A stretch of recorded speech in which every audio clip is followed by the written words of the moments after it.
21 seasons in, can this finally be the year where we win something properly significant?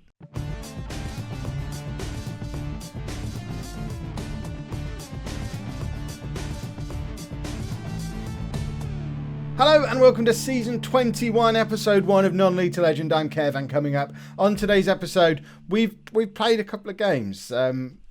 I'll show you why. I wanted to show you the second leg of the Champions League qualification game. For some reason, we've had to do a Champions League playoff thing, which, as we won the Europa League and qualified through the league itself, I would have expected us to go straight into the groups. I think you do with the Europa League, don't you? Apparently, our Premier League qualification outweighed the Europa League qualification, and we've had to do a playoff, which hopefully we'll win.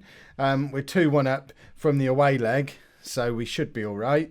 But we've also played a couple of Premier League games. It's because I didn't want to do loads and loads of episodes right at the start of the season again. Like we've been, the seasons have been a little bit slow to start in recent seasons. So I thought, right, let's play a couple of games, get them out of the way, and then we'll get straight into European qualification and push on with the season from there. But it's actually been a really, really good start to the season. So we've already beaten Real Madrid in the UEFA Super Cup, which actually moved me into the Hall of Fame.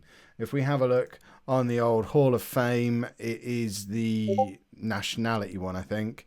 Yeah, there you go. After winning the UEFA Super Cup, I'm 8th on the English Hall of Fame, just closing in on my identical twin, Herbert Chapman, and another Tottenham manager, Bill Nicholson. But we've got a long way to go to move to the top of that list. I think that's the only one we're on. Yeah, we've not made it onto the nation one yet, and obviously nowhere near being on the continent or worldwide one. But we're finally starting to make some moves towards a Hall of Fame, which is marvellous. We've also had a decent start to the Premier League season. Bit of a blip against Southampton on the first day, but we've then absolutely smashed Bournemouth. Liam Wells scoring a Premier League goal and Oscar getting a hat-trick. Things are looking up. Look, Vendrig got 2 goals against Real Madrid with Oscar getting 3. Drop Vendrig, drop Vendrig. He doesn't work well with Irabarren. Well, they've worked well so far this season, and we did look very good in that first leg of the Champions League playoff. So at the moment, the Premier League, I know it's very, very early on, looks like this, and hopefully we'll beat Sporting today to push ourselves on into the Champions League proper. But before we get into all that, of course, we need to look at this summer's transfers. And it's been another season of trying to fix the club finances whilst bringing in good young players. So we've only brought in 2 players. Quite a few have left. We've spent £40 million more than we received. But I think we've invested in 2 very, very good players. But firstly, the outs. We say goodbye to Patrick Nyhouse, who at the age of 32 has moved on to Norwich for a deal that could end up being worth 16 million quid. That was too good to turn down. Igor Anicic has also moved on. He basically forced that move through. He decided he wanted to go to Bayern. They offered £40 million up front with the potential for it to rise to 53 million. It's a shame to see a player that we identified all the way back here when he'd only played 1 game for Rotherham. We got him on loan at Ipswich 5 years ago now, 6 years ago. He's been brilliant for us, but never really was a first-team regular at Spurs. Last year was his best season with us by a long way, but unfortunately, he decided to force through a move. We've also let Evgeny Demchenko move on to West Ham, not because we didn't want him around necessarily. It would have been nice to have him for another year, but he's 34. He was earning, it was up to about £250,000 a week once he had his summer wage rise go on. We just couldn't justify paying him that much money. And also we've got Burgess and Wells who need to get more game time this year, so it made sense to move him on. And Bruno Caetano is another one who forced through a move, only £8.5 million. He's been at the club for a few years. He was one of our first signings when we arrived at Spurs, but again, another one who's never really established himself as a first team regular. And I think we've done quite well to get any money at all for him. Other than that, lots of players have gone out on loan. And these are the 2 new boys. So the squad is still shrinking, which isn't ideal, because we've sold 4 first team squad regulars last year and only brought 2 more in. We have got another youngster who's made it into the first team squad, though, from the youth team, who we'll meet in a minute. But new signing number 1 is Antonio Fiorentini, a 22-year-old Italian midfielder who's already played 30 games for Italy at the age of 22. And we finally have a strong, quick, defensive-ish midfielder. I mean, he's not a defensive midfielder by any stretch. He's only got 12 on his tackling, and he'd rather be a playmaker just like all the others. But he's quick and strong and can tackle, so he can certainly do a job for us, being a bit of a cruncher in midfield. If we choose to play in there, I'm not entirely sure that I will. I like the fact that he's young. He's been playing for Inter for the last 4 years. He's been playing with Ziyech before at Inter when they were both there, and they were a bit of a fancy midfield partnership when Fiorentina was still very young. So very happy to bring him in. And then this is a sign of how things have changed over the last few years. We've been able to poach one of Man United's best players for a reasonable fee. Luis Uribe is a 25-year-old Colombian international centre-back, 49 caps for Colombia at the age of 25. He's 4-star current ability, 4-star potential ability. He is far superior to Eriksen and Plotnikov, according to Lucas, who we all know can spot a player. World-class player, been at Man United for the last 3 years, was previously at Sporting. He is the kind of player who, 2 years ago, we'd have never been able to prize out of Man United's clutches, but because they've just had terrible, like 3 really poor seasons in a row, they're very much a Thursday night football team these days. And we're just able to poach one of their best and most promising young players to get a proper centre-back in. So, in light of the fact that a couple more first-team players have left, we have had to draft in a few more youngsters. Francis, we expect to see more games out of this year. Liam Wells, we've given Liam Wells the number 9 shirt. I'm expecting a lot of games out of Liam Wells this year. We want him to be this generation's Harry Kane. He needs to be the Tottenham superstar that drags us into being a European superpower. So he gets the number 9 shirt. He will get a lot more football. He's going to take over the Demchenko role in the team. Burgess will still obviously be knocking around as well. But the new guy who's moved into the first team squad is Nathan Jordan. He's only 17. We signed him last summer from Hull for £3.5 million. Looking forward to the future, but he can play left back or right back. So he's basically being drafted in as a replacement in the squad for Nyhouse. Plotnikov can move out to left back as well if needed. But he's 1.5-star current ability, 3.5-star potential ability.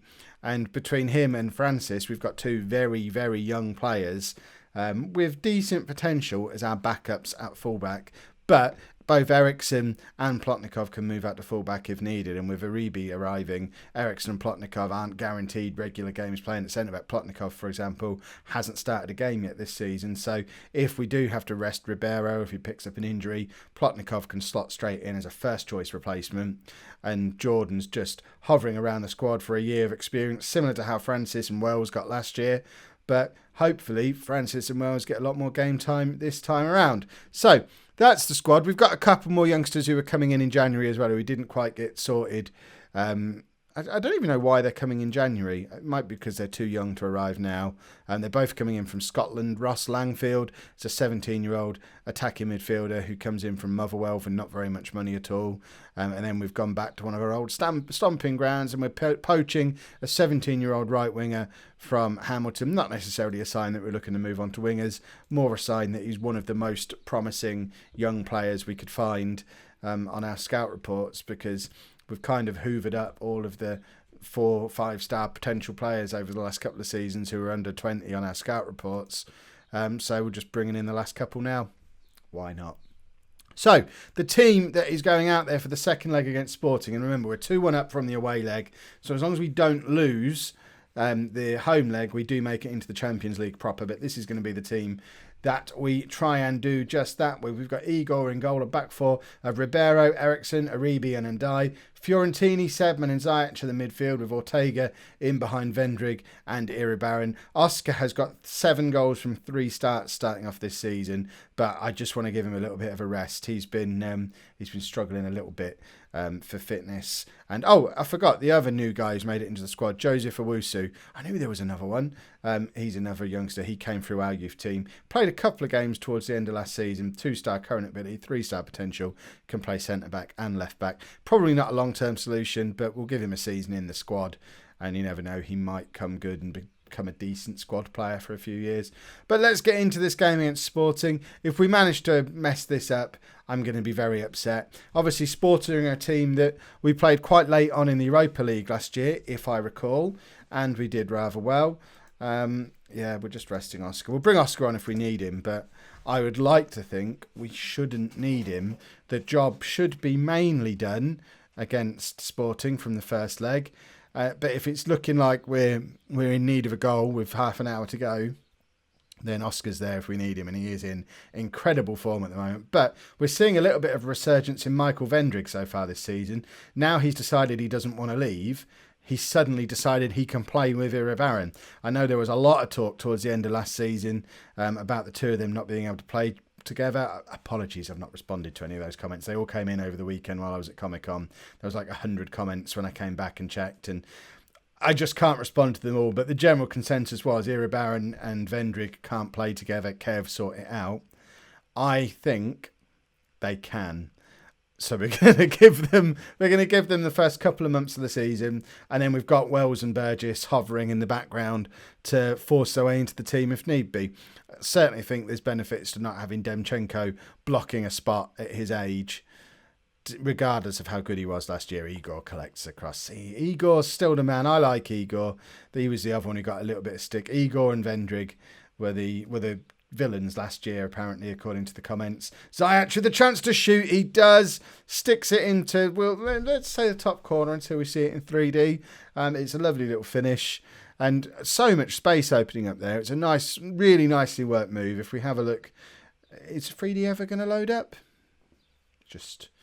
here we go. So, Ribeiro crosses in, and it's... I mean, look at the space Ziyech has got there. One touch and just drills it into the bottom corner. Why they would let one of the best midfield players in the world have that much space on the edge of the area, I do not know. But Ziyech was not bothered about that at all and just decided to punish him for it. So that puts us 1-0 up on the night, 3-1 on aggregate, and hopefully we won't need to bring Oscar on because it will do him good to have a little bit of a rest. Right, Vendrig, what can he do? Finds Fiorentini out to Ribeiro, who crosses again. Ortega was hovering, and Ziyech was again in a lot of space, but they did actually get a player nip in front of him that time and intercept the ball. Ortega's not having a very good game at all. I was saying we might not have to bring Oscar on. I might bring him on anyway, off the back of Ortega not playing very well. Fiorentini, he's everywhere on this pitch. I really like Fiorentini. There he is again. Is he going to shoot? I mean, perhaps he can't shoot. He's got everything else. We'll work on his shooting. But I like the fact that he's a proper box-to-box midfielder. I know we signed him to play a more defensive-minded role, but I like him going box-to-box the way he does. Although, according to the rating, not playing very well. Apparently, when I see a player playing well, that's not what's really happening. Right, we will bring Oscar on for Ortega. We'll take Fiorentini off as well and bring Medor on for him and stick Sedman back out to his more comfortable box-to-box midfielder role. I know we still haven't solved that problem in the middle. Medor, I think, does it perfectly adequately, although he does stick out a little bit in this team that's quickly becoming a team full of world-class players. Medor does stick out a little bit as a... look like you're playing 2 age levels above what you really are, mate. Right, Liam Wells is going to come on for E01 for the last 10 minutes. He scored in our last league game. It would be nice to see him grab another goal today. All this talk of Vendrig and E01 being able to play together, they haven't played well together at all today. Sedman has just scored an absolute screamer, though. Makes it 2-0 on the night, 4-1 in aggregate, and I think we are now absolutely safe in our spot in the Champions League group stages this year, and that's just another really good finish from a very good midfield player. Our midfield is looking a bit special now. In fact, everything, the whole team looks a bit special. We should be winning the league this year. If we don't, it's probably my fault because I think we have got the team to be able to do it now. The one doubt is, have we got the squad to back it up? We've just closed out Sporting to not having a shot on target at all, though. So that's rather pleasant, and that confirms we have made it into the group stage. Excellent stuff. If you've enjoyed that, please make sure you pop a like on there for me. Subscribe to the channel if you'd like to see more. And thank you very much for watching.